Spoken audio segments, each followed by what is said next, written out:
Subscribe now and press the bell icon. Never miss an update. Hey everyone, welcome to my channel physics by Saurabh sir. यार लेके आ गया हूँ chapter number 2 electrostatic potential and capacitance. तो आज शुरू करेंगे चैप्टर नंबर 2। तो यार चैप्टर नंबर 1 कंप्लीट हो चुका है हमारा और उसके रिलेटेड क्वेश्चन जो जेईई मेंस और एडवांस में आ चुके हैं वो भी हम कर चुके हैं। तो यार आज शुरू करते हैं हमारा एक नई जर्नी, एक नया चैप्टर। तो स्टार्ट करेंगे आज टॉपिक से इलेक्ट्रोस्टैटिक पोटेंशियल। तो यार समझते हैं क्या होता है ये टॉपिक। कॉपी पेन निकाल लो यार, ध्यान से देखना, और कोई चीज समझ में नहीं आती है यार तो कमेंट कर दिया करो या फिर रिवाइंड करके देख लिया करो, मोस्ट प्रोबेबली समझ में आ जाएगी। ठीक है, तो यार चलो शुरू करते हैं आज का टॉपिक इलेक्ट्रोस्टैटिक पोटेंशियल। क्या चीज होती है यार ये? सपोज करो यार, डेफिनेशन में भी पढ़ेंगे क्या होता है। सपोज करो हम इन्फिनिटी पे बैठे हैं। तो यार देखो, इन्फिनिटी के लिए मैं वर्ड यूज करूंगा कन्याकुमारी। कन्याकुमारी बहुत दूर, जहां मैं खड़ा हूं उससे बहुत दूर, तो हम कहते हैं कन्याकुमारी। ठीक है, तो इन्फिनिटी पे यानी कन्याकुमारी पे मैं हूं इस टाइम। तो सपोज यहां पर एक चार्ज है कैपिटल क्यू। ठीक है, हमारे पास एक चार्ज है यहाँ पर कैपिटल क्यू, और मैं सौरभ इन्फिनिटी पे बैठा है, कन्याकुमारी पे बैठा है और अपनी जेब में डालता है। मान लो ये कन्याकुमारी है यहाँ पर मेरे बोर्ड के कोने पर, और मैंने यहाँ पे स्मॉल चार्ज क्यू अपनी पॉकेट में डाला। ठीक है, और मैं वहां से चल पड़ा किस तरफ? अपने इस कैपिटल चार्ज क्यू की तरफ मैं चल पड़ा। ठीक है, अभी तो मैं उससे बहुत दूर हूं, तो इस चार्ज पे कोई इफेक्ट नहीं होगा, तो मैं बड़े आराम से चल रहा हूं, मेरे चार्ज को कोई फर्क नहीं पड़ा।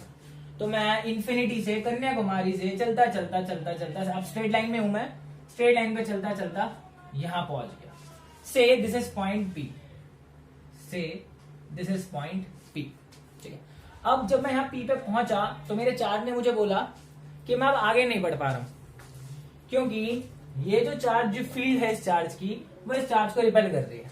अब कौन सी बात है, इस चार्ज को रिपेल करेगी ना। इसकी जो फील्ड होती है, हमने क्या कहा था, ये चार्ज पे फोर्स लगाता है, रिपेल करता है। तो फोर्स क्यों लगाता है? क्योंकि इसके बाद अपनी इलेक्ट्रिक फील्ड है। तो अभी तो हम दूर थे तो इफेक्ट नहीं था, अब हम पास आ गए तो इफेक्ट दिखने लगेगा, तो ये इसको रिपेल करेगा। ठीक है, तो अब ये चार्ज मेरी पॉकेट में है, मेरे मास को मुझे नेग्लेक्ट कर दो तो मैं अपने चार्ज के साथ पीछे जाने लगूंगा, क्योंकि इसको रिपेल कर रहा है। ठीक है, तो अब होगा क्या? अगर मुझे इस पॉइंट ए पर आना है, यहां पर, तो क्या मुझे वर्क करना पड़ेगा? बिल्कुल वर्क करना पड़ेगा, क्योंकि ये चार्ज इसको धकेल रहा है पीछे की तरफ। ठीक है, तो अगर मैं अपने चार्ज की हेल्प करना चाहूं तो कैसे करूंगा? ये चार्ज फोर्स लगा रहा है इधर, तो मैं जा रहा हूं पीछे, तो मैं अपने चार्ज की हेल्प करूंगा और अपने चार्ज पर फोर्स लगाऊंगा आगे, यानी वर्क करूंगा आगे। फील्ड, ये जो चार्ज है इसका भी तो फोर्स है, वही जो इलेक्ट्रोस्टैटिक फोर्स जो रिपेल कर रही है इसको, वो फील्ड की फोर्स है। तो फील्ड की फोर्स पीछे धकेलेगी, मैं आगे धकेलूंगा, वो पीछे धकेलेगी और मैं आगे धकेलूंगा। तो बाय द वे, अगर मुझे इसको यहां तक पहुंचाना है तो यानी एट द एंड मुझे कुछ ना कुछ वर्क करना ही पड़ेगा, क्योंकि अगर इस फील्ड का वर्क ज्यादा हुआ तो ये तो मुझे पीछे धकेल देगी, मेरे चार्ज को पीछे धकेल देगी। तो यानी ये जो चार्ज है, ये जो वर्क कर रहा है, मुझे इससे ज्यादा वर्क करना पड़ेगा। ठीक है ना। सपोज हम यहां पर पहुंचते हैं इस जगह पर। ठीक है, तो मुझे यहाँ पर वर्क करना पड़ा, तो मान लो इस डायरेक्शन में था मेरा work done by external agent. तो एक्सटर्नल एजेंट कौन है? मैं ही हूं जो चार्ज को बाहर से फोर्स लगा रहा हूं, और इधर कौन फोर्स लगा रहा है? इधर फोर्स लगा रही है फील्ड। तो यानी ये हो गया work done by electrostatic field. Of course ही बात है, क्योंकि ये इसको रिपेल कर रहा है, तो फोर्स इधर लगेगी तो वर्क डन भी इधर ही होगा। तो work done by electrostatic field का है अपोजिट डायरेक्शन में, और work done by me Saurabh इस external agent, work done by me Saurabh, वो इस डायरेक्शन में। मैं इस चार्ज को यहां लाने की कोशिश करूंगा और ये उसको धकेलने की कोशिश करेगा। तो एट द एंड अगर मुझे इससे जीतना है तो मुझे अपना वर्क लगाना पड़ेगा इस पी से ए लाने में, इस पी पॉइंट से ए पॉइंट पे इसको पहुंचाने में। ठीक है, तो electric potential at A define होता है जो मैं वर्क कर रहा हूं पर यूनिट, जो चार्ज मैं अपनी जेब में डाल के लाया, इसे कहते हैं हम इलेक्ट्रोस्टैटिक पोटेंशियल। ठीक है, तो अब आपको समझ में आया होगा कि ये वर्क करना क्यों पड़ रहा है, और ये एक्सटर्नल एजेंट होता कौन है। तो ये एक्सटर्नल एजेंट वो होता है जो बाहर से फोर्स लगाता है, जैसे कि मैं लगा रहा हूं। ठीक है, इसकी जरूरत क्यों पड़ रही है? वर्क लगाने की जरूरत क्यों पड़ रही है? चार्ज फ्री में क्यों नहीं आ जाता? ऑफ कोर्स सी बात है, चार्ज फ्री में नहीं आ सकता, क्योंकि हम एक पॉजिटिव चार्ज के पास पॉजिटिव चार्ज को ला रहे हैं, तो लाने के लिए हमें वर्क करना ही पड़ेगा। ठीक है, तो वर्क को जब मैं उस क्वांटिटी से डिवाइड करता हूं, जिस चार्ज को मैं लेके आ रहा हूं, उसको हम बोलते हैं पोटेंशियल। तो ये पोटेंशियल मुझे मिला कहां? ये पोटेंशियल मुझे मिला ए पॉइंट पे। तो मैंने वर्क डन जो किया वो चार्ज का कहां से कहां तक किया? मैं चार्ज को कहां से लाया? Infinity to point A. तो this is work done by external agent from infinity to point A. Point एक लाइन जरूर ऐड कर लेना, विदाउट चेंजिंग काइनेटिक एनर्जी। मतलब हम चार्ज को स्लोली स्लोली स्लोली स्लोली ला रहे हैं, ठीक है, धीरे धीरे ला रहे हैं। मतलब आप कह सकते हो acceleration should be zero. Acceleration क्या होनी चाहिए हमारी? जीरो। तो अब आपको समझ में आ गया होगा कि डेफिनेशन से ज्यादा चीजों को समझना जरूरी है, क्योंकि डेफिनेशन 10वीं कक्षा में भी आपने पढ़ी हुई है ये पोटेंशियल की। It's work done per unit charge. तो what is work, what is charge, तो यहां समझना बहुत जरूरी है। इंफिनिटी पे बैठा था एक चार्ज, उसको मैंने जेब में डाला और अपना वर्क कराता हुआ इस पॉइंट पे ले आया। तो उस वर्क पर यूनिट चार्ज को हम कहते हैं पोटेंशियल एट पॉइंट ए, ठीक है। तो ये होता है हमारा electrostatic potential without changing kinetic energy, यानी एक्सेलरेशन हमारी जीरो है। ये हमारा था फर्स्ट टॉपिक। अभी इसकी यूनिट की बात करेंगे, स्केलर है क्या है, सब कुछ पूरी बात करेंगे।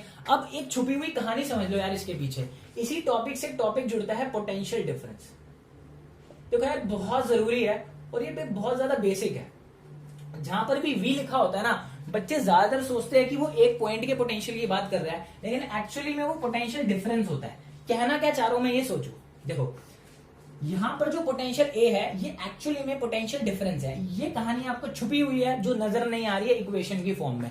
अगर मैं अपनी इस डेफिनेशन को इस तरीके से लिख दूं, द पोटेंशियल एट ए, ये पोटेंशियल एट ए ना होकर potential at A minus potential at infinity है। देखो कैसे, मैं इसको इंफिनिटी से ए लेकर आया तो मैं इसको खाली वी ए नहीं बोलूंगा, this is the potential difference between infinity and A. तो मैं कहां से आया? इंफिनिटी टू ए आया, तो मैंने फाइनल माइनस इनिशियल पोटेंशियल लिख दिया। एक बार फिर से, इंफिनिटी का पोटेंशियल और ए का पोटेंशियल, यहां पे बोल दो पोटेंशियल ए है और यहां बोल दो पोटेंशियल एट वी इन्फिनिटी बोल देते हैं इसको, ठीक है। तो मैं कहां से आया? मैं इंफिनिटी से ए पॉइंट पर आया, तो मैं पोटेंशियल डिफरेंस क्या लिखूंगा? Final minus initial. तो फाइनली मैं कहां पहुंचा? ए पर पहुंचा। इनिशियली मैं कहां था? इंफिनिटी में था, तो मैं क्या लिखूंगा? V A minus we infinity. Reality में डेफिनेशन हमारी ये, ठीक है।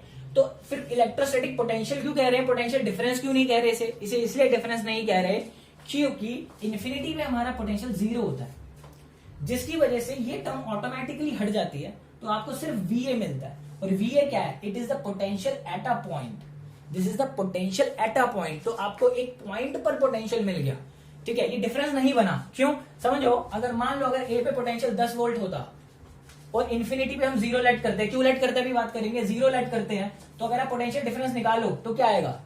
10 माइनस जीरो, तो 10 ही आया। और 10 वोल्ट पोटेंशियल कहां है? ए पे है। तो वो पोटेंशियल डिफरेंस भी जो था वो आपको एट अ पॉइंट का ही पोटेंशियल दे रहा है। तो इसलिए हम यहां पर वी इन्फिनिटी को मेंशन नहीं करके सीधा वी ए ही लिख देते हैं, द पोटेंशियल एट ए। तो ये पोटेंशियल एट पॉइंट ए होता है। तो अगर हमें किसी एक पॉइंट पे पोटेंशियल डिफाइन करना होता है तो हम पार्टिकल को या फिर अपने चार्ज को इन्फिनिटी से लेके आते हैं, क्योंकि हम इन्फिनिटी पे ये कंसीडर करते हैं कि हमारा जो पोटेंशियल है वो जीरो है। ऐसा करने से होता क्या है, दो पॉइंट में से एक पॉइंट का पोटेंशियल जीरो हो जाता है, जिसकी वजह से हमें एक पॉइंट का पोटेंशियल सिंगल पॉइंट पर मिल जाता है, ठीक है। तो ये कहानी होती है। अब आपने ये कहानी समझ ली कि हम हमेशा फाइनल माइनस इनिशियल लिखते हैं, तो अब आप कभी भी गलती नहीं करोगे, आपको बेसिक्स क्लियर है। बेसिक्स क्लियर करना बहुत जरूरी होता है, फाइनल माइनस इनिशियल, ठीक है। अब मैं इन्फिनिटी से ए पर आया था, अब सिमिलरली इन्फिनिटी से ना आकर मैं किसी पॉइंट बी से ए पर आता हूं, मैं किसी पॉइंट बी से ए पर आता हूं, तो बी का पोटेंशियल क्या है? इसे बी भी कह देते, और ए का पोटेंशियल क्या है दोस्त? उसे बी ए कह देते।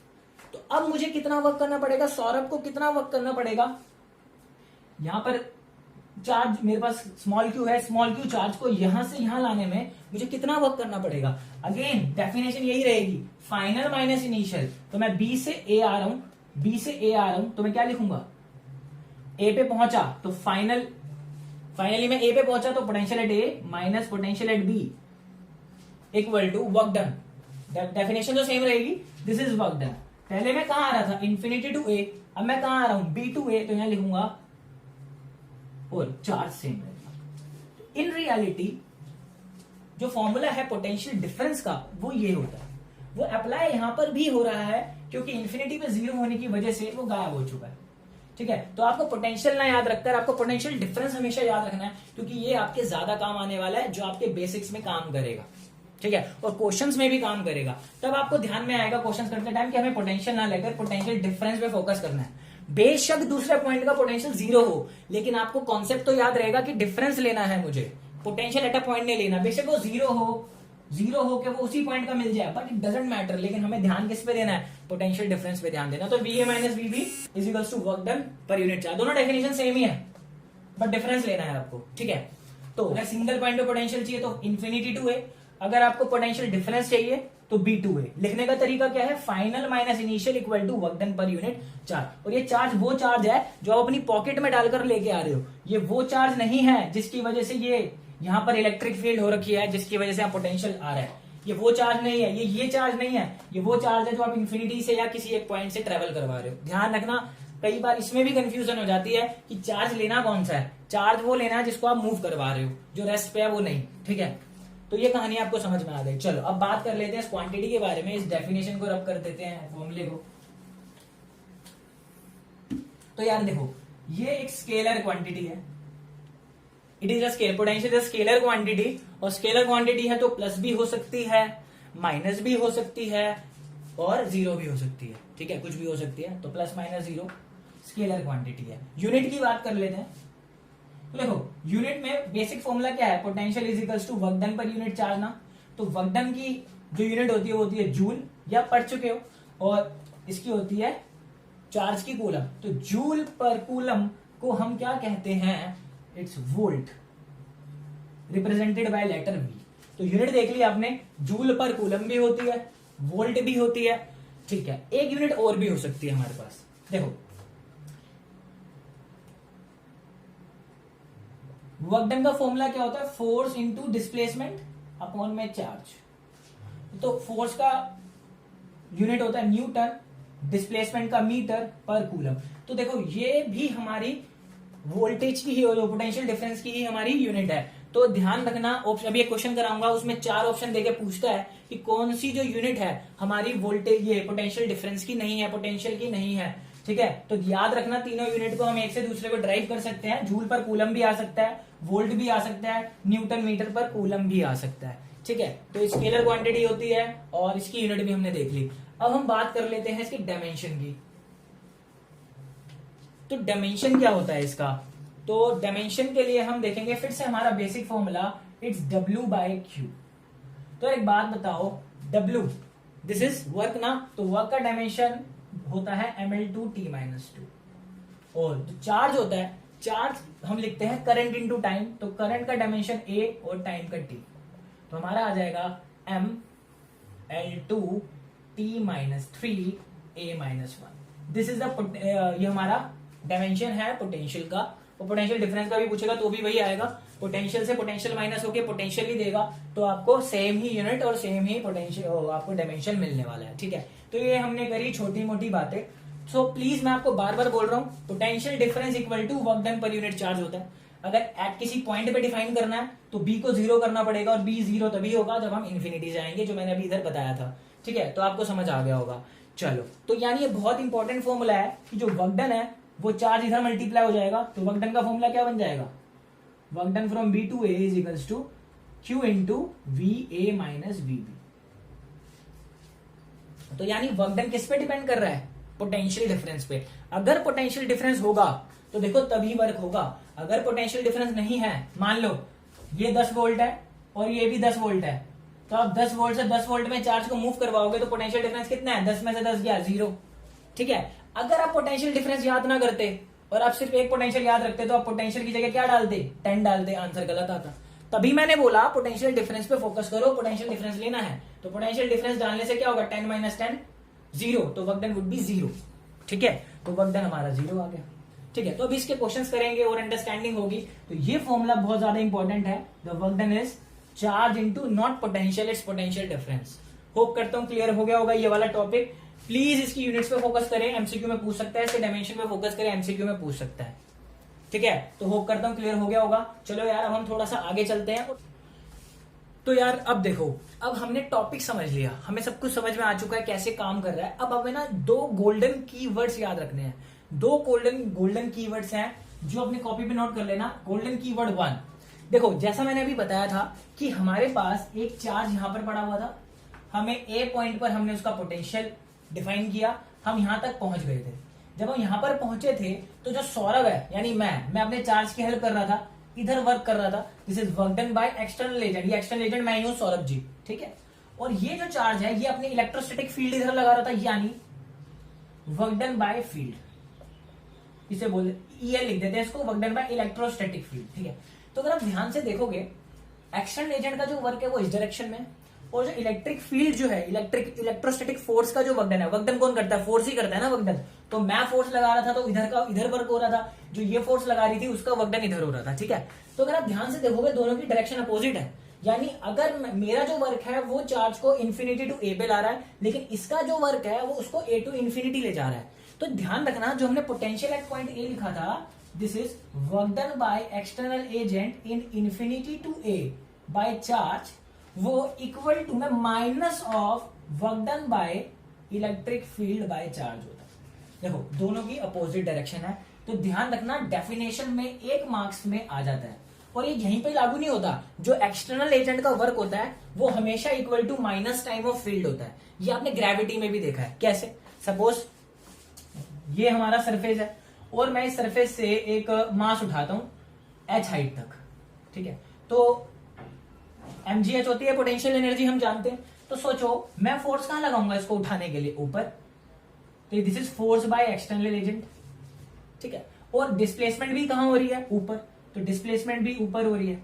तो फोर्स और डिस्प्लेसमेंट में जो एंगल है वो थीटा जो है हमारा 0 है, क्योंकि दोनों ऊपर है। तो ये हो गया हमारा work done by external agent positive, क्योंकि cos 0 1 होता है।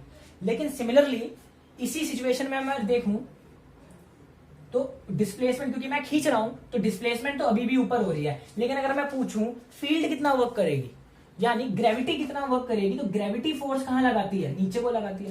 तो अगर आप ध्यान से देखो ग्रेविटी की फोर्स कहां है हमारी, नीचे, और डिस्प्लेसमेंट कहां है, ऊपर। तो 180 डिग्री, देखो ये हमारा एंगल कितना है, 180 डिग्री। तो वर्क डन बाय जो ग्रेविटी है, मान लो WG लिख दिया मैंने, तो वर्क डन बाय ग्रेविटी कितना होगा, cos 180 माइनस होगा, तो फोर्स इंटू डिस्प्लेसमेंट, माइनस का साइन आ जाएगा। तो देखो हमेशा ही ऐसा होता है, ग्रेविटी हो चाहे इलेक्ट्रोस्टैटिक फील्ड हो भैया, हमेशा उल्टा ही हो जाता है कि work done by external agent जो है उसका minus times of work done by field होगा। वो यहाँ पे भी एप्लीकेबल है, मैंने दिखा दिया, और वहां पर भी एप्लीकेबल है मैकेनिक्स में जो हमने देखा था, ठीक है। ये गोल्डन कीवर्ड याद रखना। दूसरा, पोटेंशियल डिफरेंस से जो हम वर्क करते हैं, देखो हम ए से बी पर गए थे, हम किस पाथ से गए थे, हम इस पाथ से गए थे, बिल्कुल स्ट्रेट, अच्छे बच्चे हैं, सीधा घर से निकलते हैं, सीधा अपनी मंजिल पर पहुंचते हैं, मंजिल से सीधा अपने घर पहुंचते हैं, ए टू बी गए। मान लो इसका वर्क डन आया 10 जूल, मान लेते हैं, कंसीडर कर लेते हैं। मान लो आज आपका मन नहीं है सीधा जाने का, आज आपको खुराफाती सूझ रही है, तो आप करके यहां पहुंच गए बी पर, ठीक है, ठीक है। एक दिन आप ऐसे करके पहुंच गए, एक दिन आप ऐसे करके पहुंच गए, ठीक है।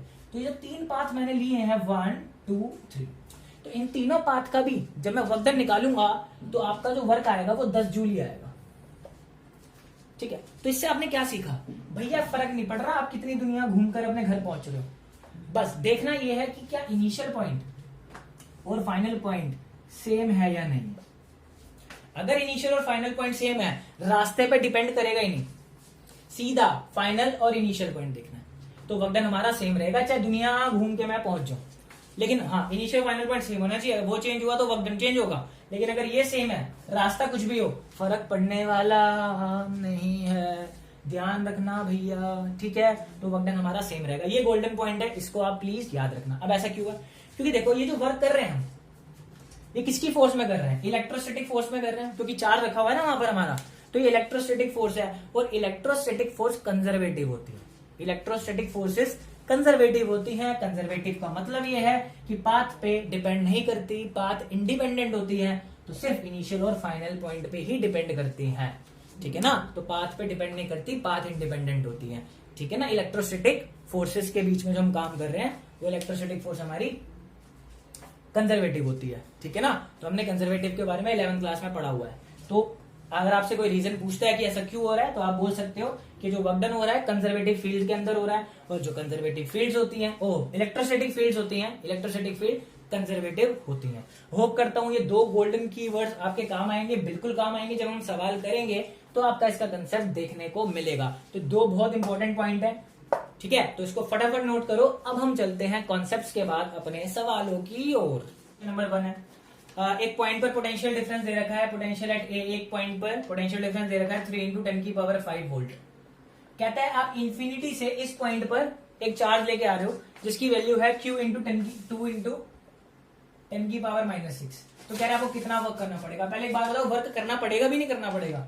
इन्फिनिटी से मैं इस ए पॉइंट पर चार्ज लेके आ रहा हूँ, ये ए पॉइंट है और मैं चार्ज लेके आ रहा हूँ इन्फिनिटी से। तो इन्फिनिटी से मैं एक पॉइंट पे चार्ज लाऊंगा तो मुझे वर्क करना पड़ेगा, बिल्कुल करना पड़ेगा, क्योंकि यहाँ पर पोटेंशियल डिफरेंस दे रखा है, पोटेंशियल दे रखा है 3 × 10⁵। तो मैंने सिखाया था जब हम इन्फिनिटी से आते हैं तो हम सिंगल वाला फॉर्मूला लिखते हैं, potential at A is work done per unit charge. तो पोटेंशियल एट ए कितना है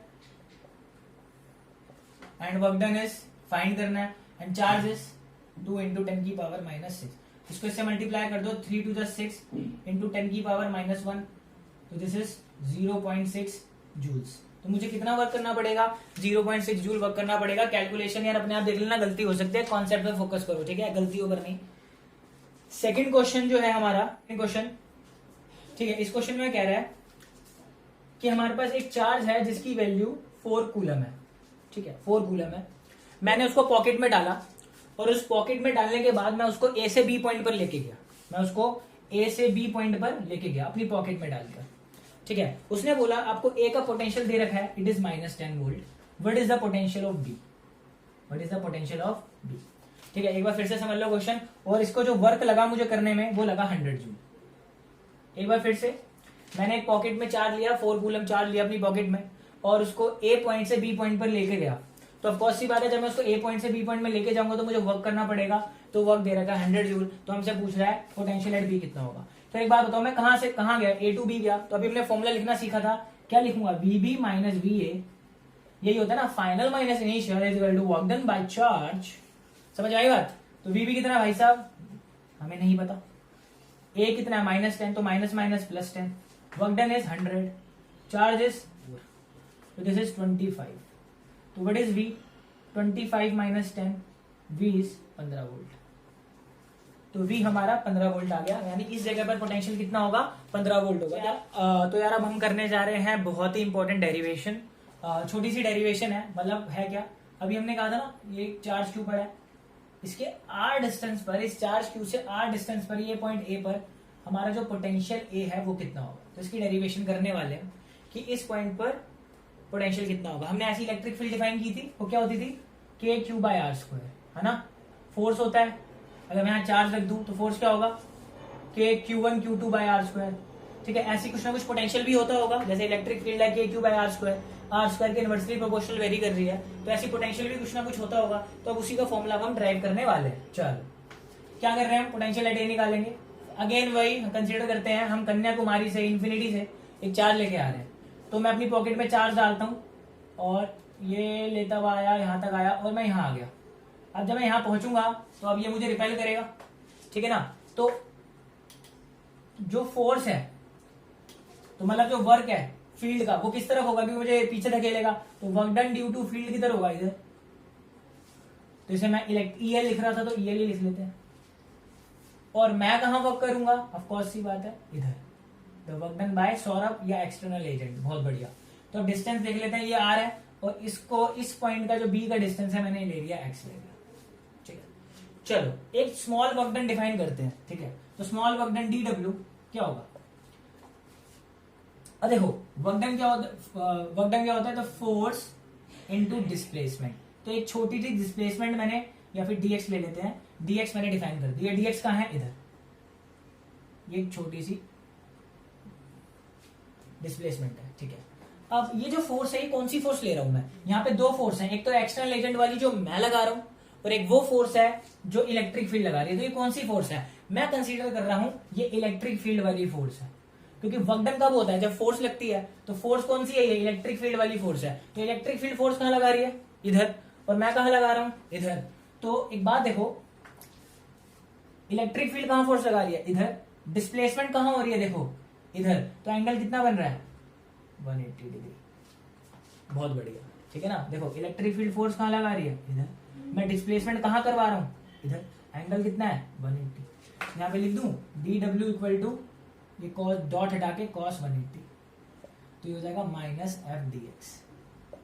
ठीक है, this is due to electric field, this is due to electric field. ठीक है, अब ये तो छोटा वर्क डन है, तो पूरा वर्क डन के लिए क्या करेंगे, इंटीग्रेट करेंगे। दिस इज 0 टू w, तो इसको इंटीग्रेट करेंगे। ठीक है, कहां से आ रहे हैं हम, इंफिनिटी टू कहां तक आना है मुझे, ए पॉइंट तक, तो इंफिनिटी टू पॉइंट ए। तो dw का इंटीग्रेशन w आ गया। अब इलेक्ट्रिक जो फोर्स होती है वो आपने कूलम्स लॉ पढ़ी है, क्या होती है, K capital Q, K capital Q small q by distance का स्क्वायर। डिस्टेंस कितना है, x का स्क्वायर, और यहां आ गया dx। लिमिट क्या आ जाएगी, इंफिनिटी टू ए। जो पॉइंट है वो कितने डिस्टेंस पे, r पे, तो ये आ गया r। इतना ही सिंपल है। चलो अब जो कांस्टेंट है बाहर फेंकिए। अब देखो ये क्या है, dx बाय एक्स स्क्वायर। इसका इंटीग्रेशन हम करना जानते हैं। जो एक्स स्क्वायर है अपॉन का एक्स स्क्वायर है, मैं उसको ऊपर लाकर x की पावर -2 लिख देता हूं। अब इसका इंटीग्रेशन आपने पढ़ा होगा, क्या होता है, इसका इंटीग्रेशन होता है पावर में 1 ऐड करते हैं और जो सेम पावर होती है उसको नीचे लिख देते हैं, बस। लिमिट क्या है हमारी, इंफिनिटी टू। यहां पर हमने माइनस को इग्नोर कर दिया, ये लगा दो, तो माइनस के कैपिटल क्यू स्मॉल क्यू। अब ये क्या है हमारे पास, इसका जो माइनस है और इसका जो माइनस है वो कट जाएगा। देखो -2 + 1 क्या होता है, माइनस, और माइनस पहले से था, तो माइनस माइनस प्लस, और ये हो जाएगा x की पावर -1, तो उसको मैं लिख सकता हूं 1/x। तो वर्क डन क्या है। अब आप जानते हो लिमिट कैसे लगाते हैं, फाइनल माइनस इनिशियल, तो 1/r माइनस 1/इंफिनिटी। तो 1/इंफिनिटी क्या होता है, 0। ध्यान रखना 1/इंफिनिटी क्या होता है, 0। तो वर्क डन क्या आ गया हमारे पास, k capital Q small q by r। तो ये हमारा वर्क डन आया है, ये हमारा वर्क डन आया है। ठीक है, तो इसको फटाफट नोट करो, हमारा वर्क डन आया, पोटेंशियल अभी हमें निकालना है। ठीक है, तो इसको मैं, तो ये समझ में आ गया होगा, इसको फटाफट नोट कर लो। मैं इसको हटा देता हूं। तो पोटेंशियल एट पॉइंट ए क्या होता है, work done from infinity to A, work done from infinity to A upon में चार्ज। इंफिनिटी टू ए का वर्क डन निकाल चुके हैं हम, K capital Q small Q by R into में क्यू, तो क्यू से क्यू कैंसिल। तो पोटेंशियल एट ए क्या आ रहा है, के होता है 1/4πε0 कैपिटल क्यू बाय आर। तो जो इलेक्ट्रिक फील्ड होती थी inversely proportional to R square है, पोटेंशियल क्या है, potential is inversely proportional to R है। ये डेरिवेशन एग्जाम में आती है, फटाफट नोट करो, फिर बात करते हैं जो हमारा रिजल्ट निकला है, फटाफट नोट करो उसको। तो हमारा जो पोटेंशियल है वो स्केलर क्वांटिटी है, के कैपिटल क्यू बाय आर। अगर चार्ज पॉजिटिव है तो आंसर पॉजिटिव, और अगर चार्ज नेगेटिव होता तो आंसर आता -kq बाय आर, सीधा नेगेटिव। क्या आता, सीधा नेगेटिव। यानी इसका मतलब अगर चार्ज यहाँ पर q है तो इसके आसपास पॉजिटिव पोटेंशियल होगा, और अगर चार्ज नेगेटिव है तो इसके आसपास नेगेटिव पोटेंशियल होगा। 2016 सीबीएसई में इसी से सवाल पूछ लिया गया, 11 में भी 16 में भी। एक यहाँ पर क्या कैपिटल क्या चार्ज q है, यहाँ मैंने उन्होंने ए पॉइंट दे दिया और यहाँ उन्होंने बी पॉइंट दे दिया।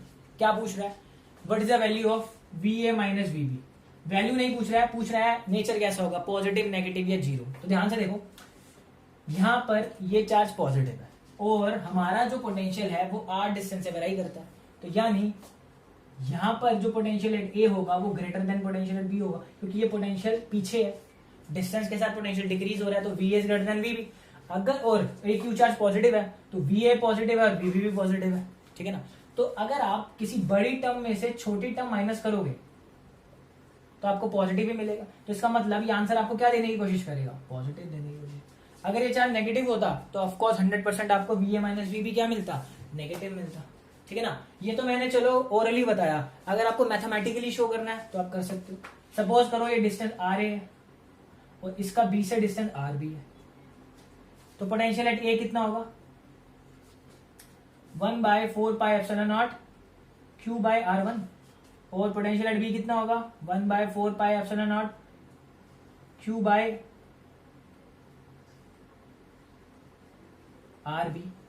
अब दोनों को माइनस करो VA माइनस VB को, क्या मिलेगा 1/4πε0 कॉमन, QB कॉमन, तो क्या बचेगा 1/RA 1/RB। तो अगर एलसीएम लोगे तो क्या बचेगा RB minus RA upon RA RB। तो देखो क्या ये नंबर कभी नेगेटिव हो सकता है क्या, QB पॉजिटिव है, RB बड़ा है देखो, तो RB माइनस RA पॉजिटिव आएगा तो पॉजिटिव, तो VA minus VB is positive. तो मैथमेटिकली आप ऐसे दिखा सकते हो और मेंटली अगर आपको ध्यान से ऐसे ही सोचना है एक नंबर में आपको डायरेक्ट लिखना है आंसर, तो वैसे भी तो बता सकते हो कि ये वैल्यू हमेशा से ज्यादा ही होगी, तो ज्यादा में से कम को माइनस करो तो भैया क्या आएगा पॉजिटिव ही तो आएगा, ज्यादा में से कम को माइनस करोगे। तो ये हमारा पोटेंशियल डिफरेंस होता है। ठीक है, बहुत बार पूछा गया 2016 में आया हुआ है, 2011 में भी आया हुआ है। और सबसे बड़ी बात हमारे कंसेप्ट को थोड़ा सा स्ट्रॉन्ग करता है कि आसपास जिस पॉइंट के आसपास अगर आप देखोगे तो वहां पर आपको उसी का पोटेंशियल मिलेगा, उसी नेचर का जिस नेचर का वो चार्ज होगा। ठीक है, हमारा ये आंसर भी आपको बता रहा है। ठीक है, तो फटाफट नोट करो। चल तो अगला जो हमारा टॉपिक आता है वो आता है electrostatic potential due to system of charges. ठीक है, तो बहुत सारे, अभी तो हमने एक चार्ज का निकाला KQ/R, अगर सिस्टम ऑफ चार्जेस हो तो उनका कैसे करेंगे, तो आपको पता है वहां पर सुपरपोजिशन प्रिंसिपल हम यूज करते हैं। कंसीडर करो,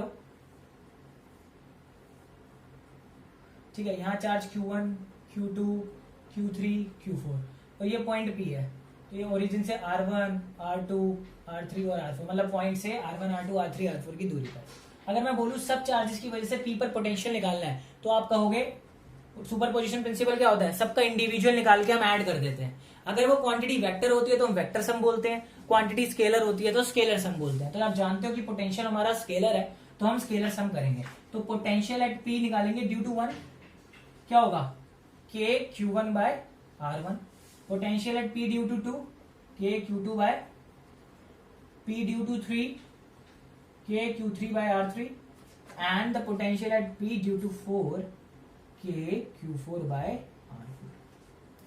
ठीक है, तो अब तो सिस्टम ऑफ चार्जेस सबका सिंगल हमने निकाल लिया, तो सब चार्जेस की वजह से पोटेंशियल एट P कितना होगा, सबको सम कर देंगे, सबको सम कर देंगे, मतलब PV1 plus VP2 plus VP3 जितने भी चार्जेस होंगे सबको ऐड कर देंगे। मैंने यहाँ 4 ही लिए, तो क्या आ जाएगा यहाँ पर K कॉमन ले लेंगे, क्या बचेगा Q1/R1 plus Q2/R2 plus Q3/R3 plus Q4/R4। ठीक है, अगर ये इलेक्ट्रिक फील्ड होती तो आप जानते हो हमें parallelogram law vector addition use करना पड़ता क्योंकि हम वेक्टर सम करते, लेकिन due to this is scalar quantity तो पोटेंशियल में हम सीधा ऐड कर देंगे क्योंकि स्केलर सम होता है 2 + 3 5 पॉसिबल है।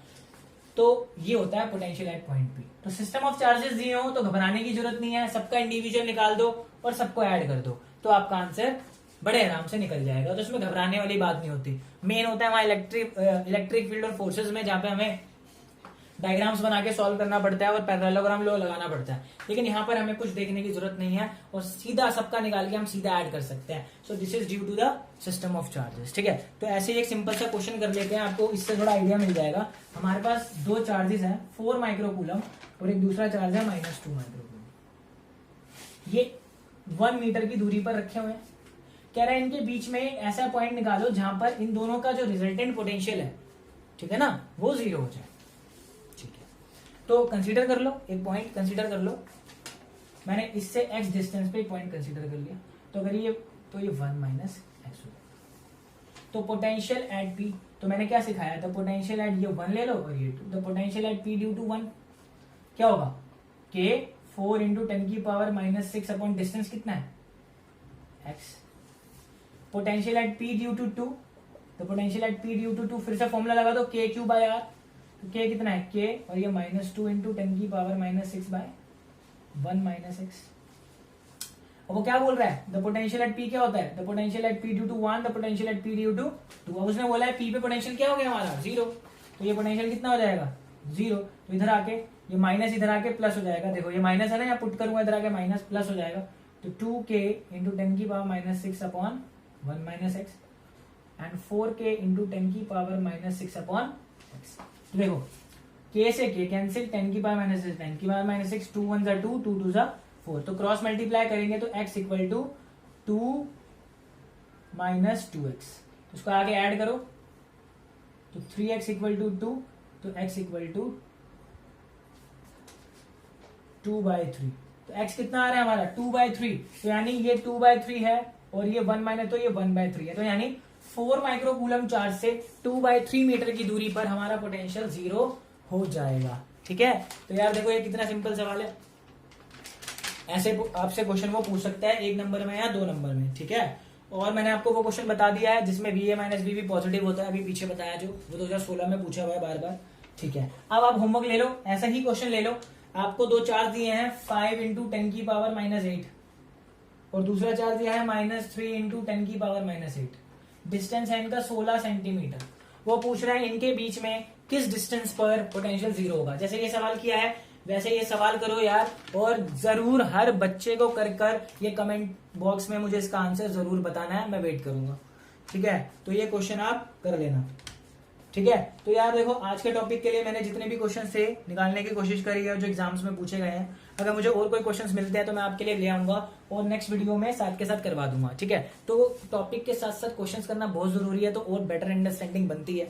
तो आज की वीडियो में हमने वो जो डेरिवेशन करी है वो सबसे ज्यादा इंपॉर्टेंट है, और सबसे मेन वो फॉर्मूला जो हमने किया है क्या, VB माइनस, हम जब A to B जाते हैं तो B गए हैं, तो VB minus VA is work done per unit charge. तो चार्ज इधर आके मल्टीप्लाई हो जाएगा। This is very important result और बहुत काम आने वाले हैं आप लोगों के। इसके क्वेश्चंस JEE मेंस एडवांस में भी आते हैं और उसका यूज भी होता है। ठीक है, इससे रिलेटेड क्वेश्चंस भी हम करेंगे। अभी हम थोड़े और ज्यादा अच्छा खेलने लग जाए टॉपिक से, फिर इसके साथ मिक्स क्वेश्चंस करेंगे। ठीक है, तो यार आज की वीडियो के लिए इतना ही। आज इंपॉर्टेंट डेरिवेशंस कर लिए और रिजल्ट देख लिए, तो मिलते हैं यार नेक्स्ट वीडियो में सेकंड पार्ट में। तब तक के लिए ध्यान रखो अपना, स्टे होम स्टे सेफ।